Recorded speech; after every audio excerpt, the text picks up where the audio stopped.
जोपर्यंत नाही मिळत तोपर्यंत आंदोलन करावं लागेल. इथे शेवटचा पर्याय म्हणजे आत्मदहन करावं लागेल.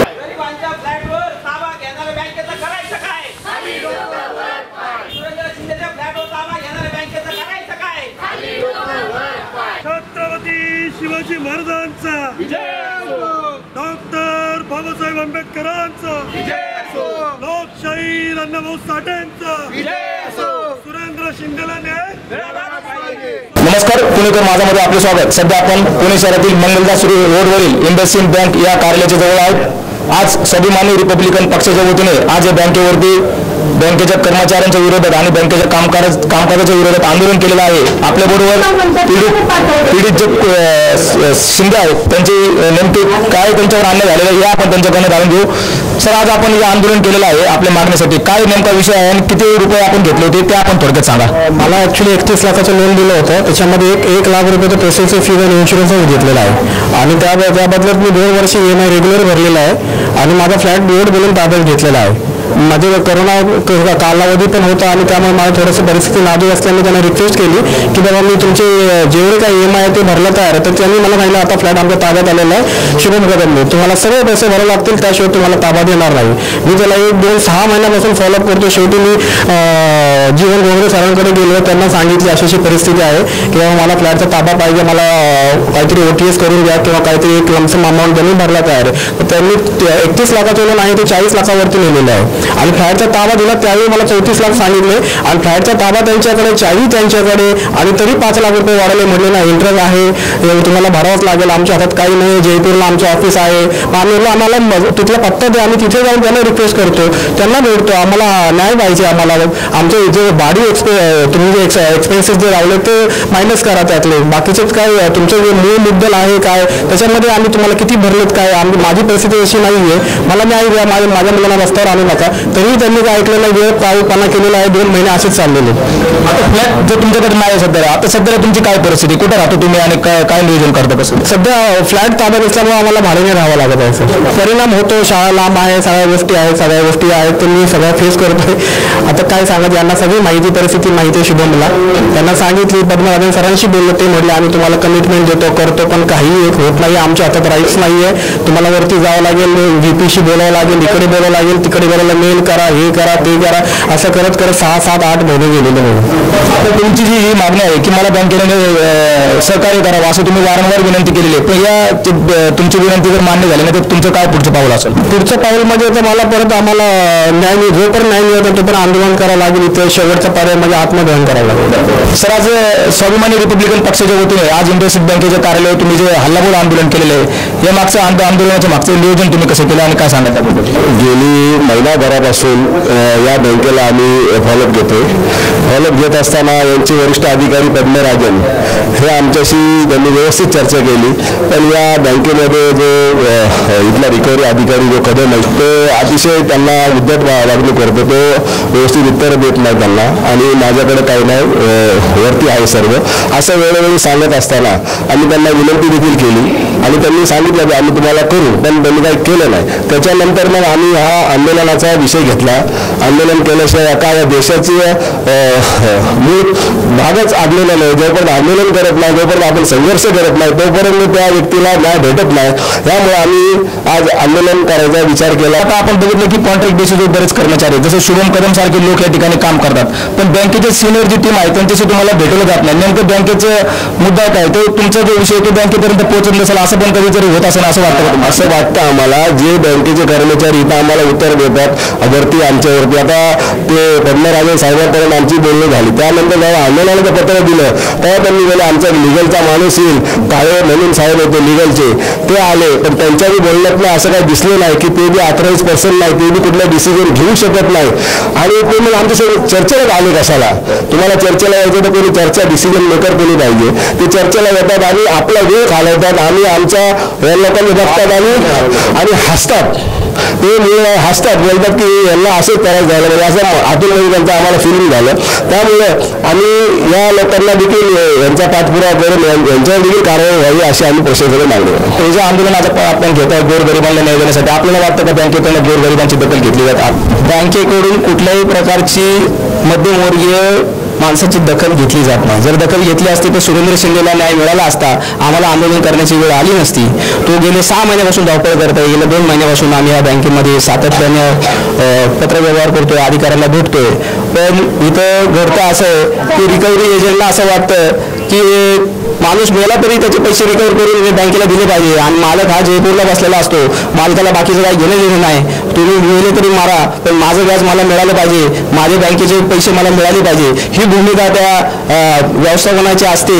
आणि हा जो सुरेंद्र शिंदे हा जो पीडित आहे, याची परिस्थिती सध्याला तशी नाही आहे की तो भरू शकतो. पण त्यांनी 31 लाखाचं लोन घेतलेलं, 5 लाख रुपये त्यांनी बँकेला भरलेले आहेत. राहिलेला 25 लाखाचा विषय आहे. त्याच्यामध्ये तो 22 लाखाचं OTS पत्र आम्ही त्या अधिकाऱ्यांना दिलं आणि त्यांना सांगितलं की बाबा याच्यामध्ये कुठेतरी होत असेल तो कुठून तरी ते ॲडजस्टमेंट करून तो तुमचे बँकेचे पैसे भरेल, त्याला त्याचा फ्लॅट मिळेल आणि तो त्याचा निवारा शेवटपर्यंत जाऊ ठेवेल.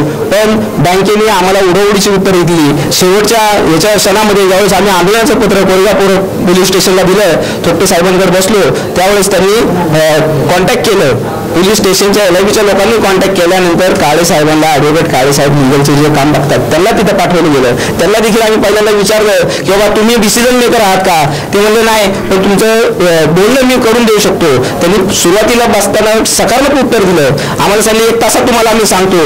पण दुसऱ्या दिवशी ज्यावेळेस त्यांनी आम्हाला फोन केला, त्यांच्या बोलण्याची भाषा सगळी चेंज झाली आणि त्यांनी आम्हाला सांगितलं की बाबा 31 लाखाचं होतं, आम्ही 25 पर्यंत आलतो. आम्हाला असं वाटलं की मध्यस्थरी कुठेतरी मार्ग निघून त्याला त्याचा फ्लॅट भेटेल, त्याला त्याचं फॅमिली शेवटपर्यंत निवारा मिळेल. पण तसं झालं नाही. उलट काळे साहेबांनी त्याच्यामध्ये 31 मध्ये 5 लाख रुपये वाढवून 36 लाख रुपये आम्हाला सांगितले.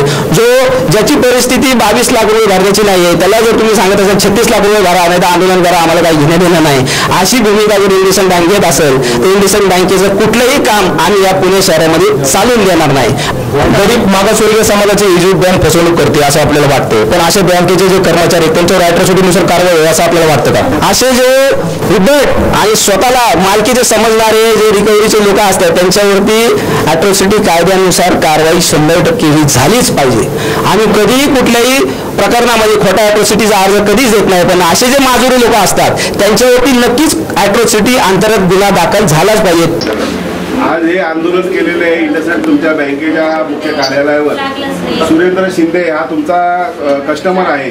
त्याचं फ्लॅटचं लोन तुम्ही फ्लॅट ताब्यात घेऊन त्याला OTSचं देत नाही. आम्ही 2 महिने झाले तुमच्याशी पुरावा करतोय, पाठपुरावा करतोय, पण तुमच्या कुठल्याच कर्मचाऱ्यांनी आम्हाला असं ठोस असं उत्तर दिलेलं नाही. त्यामुळं आज आम्हाला हे आंदोलन करावं लागलेलं आहे.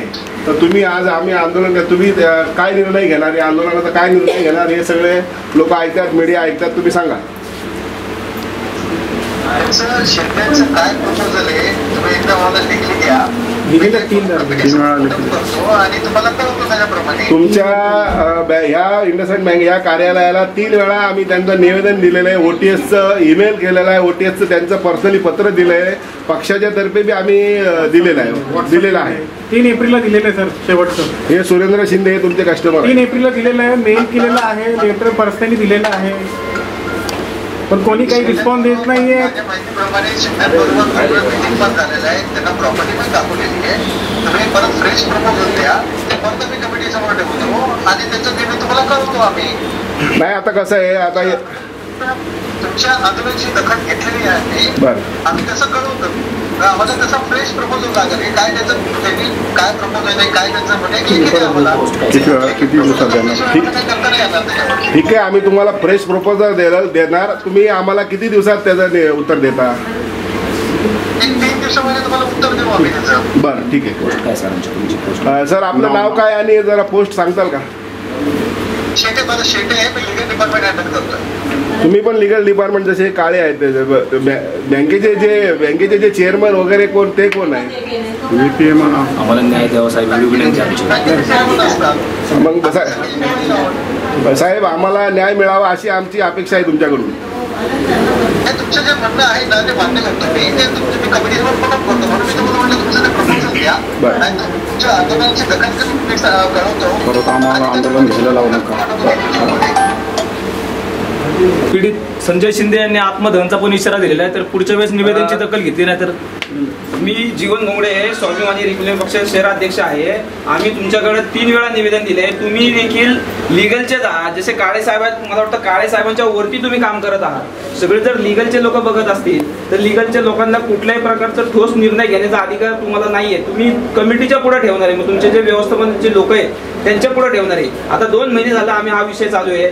परत तुम्हाला प्रपोजल द्यायचं, तुम्ही वरती ठेवणार, परत तुम्ही वेळ काढायचं. जे काम चाललेलं आहे ना हे चुकीचं चाललेलं आहे साहेब. शिंदेची जी रिक्वेस्ट होती त्याने सगळ्या रिक्वेस्ट किंवा त्यांचे जे होते ते आम्ही मान्य करून त्यांना कम्फर्टेबल केलेलं आहे. साहेब आम्ही 22 लाखाचं पत्र तुम्हाला OTSचं दिलेलं आहे. 22 लाखाचं. आता काल काळे साहेब आम्हाला पोलीस स्टेशनमध्ये भेटले. त्यांनी 31 लाख रुपये सांगितले. आम्ही 25 लाख रुपये भरण्यापर्यंत तयार आहोत. आम्ही त्यांना सांगितलं 31 आणि 25च्या मध्ये सांगा, तो मार्ग क्लोज करू आपण याचा विषय, म्हणजे ह्याला घर भेटेल. तर तुमच्या काळे साहेबांनी काल संध्याकाळी 6 वाजता सांगितलं की 36 लाख रुपयाच्या खाली आम्ही घेऊ शकत नाही. म्हणजे जवळजवळ तुम्ही 11 लाख रुपये व्याज भरताय. 5 लाख रुपये त्या माणसाने भरलेले आहेत. ते देखील भरल्यानंतर तुम्ही त्याचं व्याज सोडायला तयार नाही. म्हणजे माणूस मेला तरी तुम्ही व्याज खायला तयार. सर फ्लॅट ताब्यात घेतल्यानंतर पण व्याज चालूच आहे अजून. समजून घ्या, बँकेची काम करते नाही, RBIच्या डायरेक्शन खाली काम करते. कारण सगळं कंट्रोल RBIकडे असतो. त्यांनी ज्याप्रमाणे निर्देश दिलेले असतात की तुम्हाला हे असं सेटलमेंट करायचं, काही अटी शर्ती बँकेमध्ये लादलेले असतात की जेणेकरून बँकेत सेटलमेंटमध्ये कस्टमरवर कसं सेटलमेंट करायचं त्याच्याप्रमाणे करावं लागतं. या सगळ्या गोष्टी म्हणजे जे बँकेचे लोक कामं करतात त्यांना हे परिस्थिती माहिती असते की जिथं सिक्युअर लोन असतं, जिथं तुमची मालमत्ता तारण ठेवलेली असते, RBIचे काय गाईडलाईन असतात त्याप्रमाणे सेटलमेंट देतो आम्ही. हे म्हणजे आम्ही देत नाही म्हणून, पण ते त्यांच्या मार्गदर्शक तत्व जी आहेत, त्यांचे जे डायरेक्शन्स असतात त्याच्या अतिरेकीनेच आपल्याला सगळी कारवाई करावी लागते. एक समजून घ्या, बँकेचे लोक ही काही निर्णय घेण्यासाठी नसतात, त्यात बोर्ड सेपरेट असतं. तुम्ही तिथं आंदोलन करताय किंवा तुम्ही माझ्याशी तरी बोलताय, आम्हाला प्रपोजल टाकल्यानंतरच आम्हाला कम्युनिकेट करावं लागतं. नाही, पण तुम्ही 40%च्या वरती व्याज दर लावलेला आहे. RBIच्या नियमात बसत नाही ना, RBIच्या नियमाच्या विरोधात आहे. तुम्ही हे काम करा, तुम्ही प्रपोजल द्या, मी परत प्रपोजल कमी द्यायला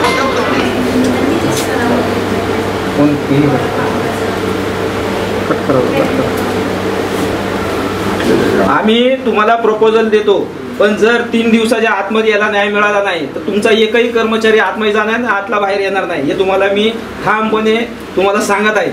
कोण माणूस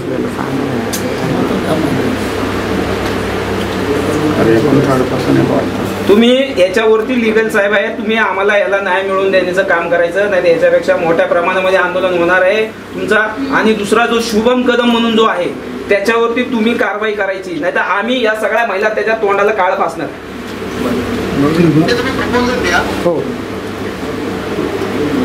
ठीक आहे. प्रपोजल द्या, तुम्हाला 3 दिवसामध्ये त्याचं उत्तर आम्ही देतो.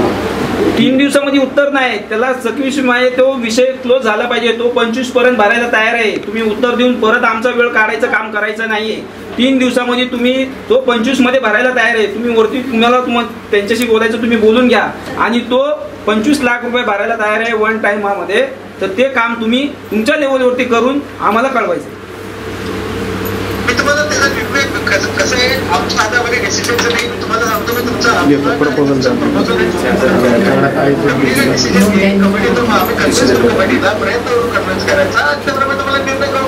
डिसिजन मेकर जे असतील ना त्याला तुम्ही कॉन्फरन्सवर घ्या ना. तुम्ही जसे आहे ना तुमच्यावरती जे असतील तर त्यांना घ्या. कमिटी मेंबर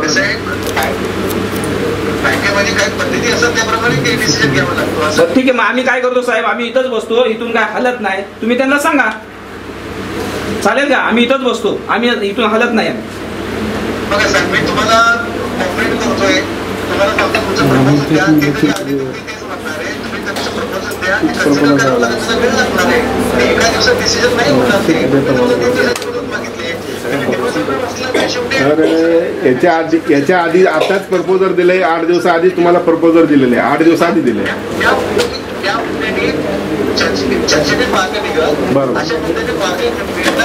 नाही चर्चेनेच मार्ग मिळेल. माहिती आहे, आम्ही 1 महिन्याभर चर्चाच करतोय, फक्त आम्हाला उत्तर देतच नाही.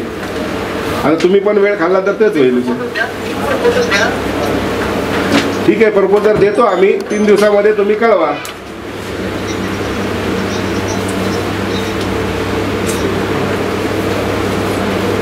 ठीक आहे, मी प्रपोजल द्यायला होता आजच्या आज. तुम्ही 3 दिवसामध्ये आम्हाला कळवा, नाहीतर मग ह्याला इथं आत्मदहनच करायला हवं तुमच्या बँकेत. हा जो सुरेंद्र शिंदे जो आहे, ज्याचा फ्लॅट आहे, त्यांनी आता बाईटमध्ये सांगितलंय की मी इथं ऑफिसच्या समोर त्याचं आत्मदहन करून घेणार आहे.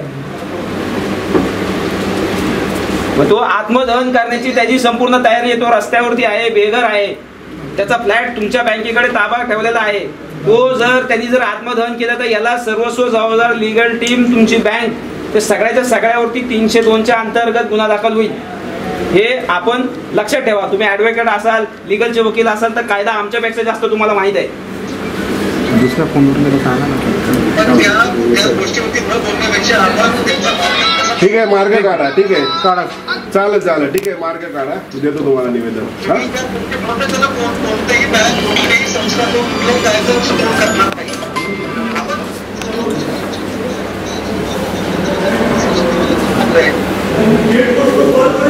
जर याला न्याय जर मिळत नसेल, आम्ही जर चर्चा करण्यासाठी 2 महिने तुमच्या पाठीमागं बँकेच्या अधिकाऱ्यांशी चर्चा करतोय, आज आंदोलन केल्यानंतर साहेब तुम्ही आमच्याशी बोलताय, हे बरोबर नाही ना.